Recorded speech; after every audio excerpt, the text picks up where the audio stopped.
Hey there everybody, welcome to the channel, thanks for stopping by, and today we're talking nostalgia. So I don't know if you remember some of the original drones out there, but in 2013, December 2013, we picked up our first DJI drone. This was pretty bare bones at the time. We had a cool little connector to hold a GoPro 3. It was the GoPro Hero 3 Plus, I believe. And you'd strap that sucker to the drone. You had no control over the camera whatsoever. You had no video feedback from the drone either. But it was pretty amazing. And it's only been 5 years. So this photo is from the Airstream out in the California desert. Now, I picked up the drone in December of 2013, and the first flight of the drone was actually in January of 2014. So the drone stayed boxed up for a little bit. And when we finally got out to some open desert, the drone got its first testing. And I gotta say, it was pretty amazing to see it get off the ground and to do the first flight. As you can see, this is one of the early Phantoms, and I'm taking a real slow approach here on this particular image. So you can see the Hero 3 Plus is actually connected to the base of the DJI drone. So before flying the drone, I could either set the GoPro to take photos every couple of seconds, or I could set it to do video right away. And under that little DJI symbol, that's where the really strange batteries went with strange little cable connectors, and charging wasn't that easy with the particular chargers. So we actually got a couple of those and a couple of batteries as well. The flights were fun, but you never knew what you were going to get out of it. So talk about having to do line of sight. You really had to keep your visual line of sight on the drone because you were getting no video feedback, no photo feedback. So it was all line of sight from my eyes to the drone, and you didn't want to fly it that far away from yourself because you really needed to see where it was and what it was doing. You'll also notice there's no gimbal on this particular one. So when I was taking video, it was very shaky, very jello-like at times. And we did have gimbals available back then. So back then, it was only 5 years ago. But a particular gimbal that we looked at for using with this particular DJI was over $700 for the gimbal. You had to assemble it, connect it to the power, connect it to the drone itself. And it was a pretty sizable chore. So that kept me away from setting up my own gimbal. What I learned pretty quickly in flying the drone was that I could set up some really good still photography with the drone and the GoPro. So I'd set the GoPro to take photos every 2 seconds, and I'd fly the drone around things like my Airstream in the desert. So this scene is down in Wickenburg, Arizona at Vulture Peak, which is a really cool place to do some boondocking, especially if you've got solar, which we do have on the Airstream now.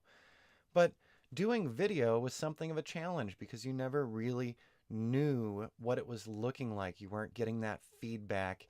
You know, like I said, you're doing this manually. You're keeping line of sight on the drone. You're flying through the cactus or, the area that you're in. And until you actually offloaded that video, it was all a total surprise. So drones sure have changed a lot in 5 years' time. This DJI Phantom, in comparison to my Mavic, just doesn't have it at all. So amazing improvements in just 5 years, to be sure. Sadly, in early 2014, I actually stopped flying this particular drone. Not because there was anything wrong with it, because as I was learning more about drone flight and the FAA and things that were going on at the time, I decided to pack the drone away until I learned more. And the big reason was back then there wasn't the Part 107 test. There was a lot of questions about commercial flight. One of the things I really wanted to do was actually offer commercial flight to my RV park clients to show off their parks. But at the time in 2014, things were really up in the air, pun intended. And I just said to myself, I don't understand enough about what's happening with the FAA and drone rules and drone laws, and I'd rather err on the side of caution and not do illegal things. I'm so happy to say last year, learning about the Part 107, I'm back in the air. Not with this particular drone, but things are a lot more clear. There are paths available for drone pilots. There's information out there all over the place. And the drone industry has really been growing between when I initially grabbed this drone in December of 2013 and today, here we are in December of 2018, 5 years later, and definitely clear information and a clear path if you're interested in piloting drones commercially or even as a hobby for fun. At the end of 2018 here, I gotta say, there's so many things we can do now. So more commercial flight opportunities, 3D modeling, working with real estate, working with solar companies, working with construction companies. There's so many opportunities today with the drones that are out there. And with Christmas coming up, I know a lot of people who are stopping by and watching this video, you might be getting your first drone and getting ready for your own first drone flights. I just wanted to show you, with a little bit of nostalgia going on, how far we've come in only 5 years. And when you open up that drone and you set down to charge it up for the first time and do all the software updates on it, because I promise you're going to have software updates, be glad where you are today and the fact that you can actually fly these things for fun and for profit. A lot has changed in a really short time, and I can't wait to see what another 5 years brings to the drone marketplace. So if you're getting your first drone for Christmas or anything else here this winter, be sure to do a couple of things before you start getting out there and flying. Look into your registration with the FAA, and that's real easy to do online. And after looking into your registration with the FAA, search around the drone channels. Make sure you're doing the right things. Make sure you're flying in legal spots. And it's actually not that hard to find out if you're flying in a legal location or a not legal location.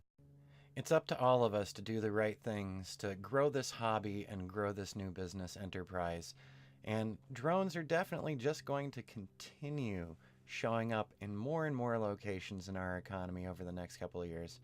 I can't wait to see the newest drones coming up and what we'll be able to do with them and what we think of these drones today, 5 years from now. As always, thanks for stopping by the channel, and I hope you enjoyed this little bit of nostalgia and a couple of interesting photos and one short video clip from Arizona. By the way, I'm wrapping up this video with an image of a Joshua tree located down on the Joshua Tree Parkway near Wickenburg, Arizona. So Joshua trees aren't just at Joshua Tree National Park.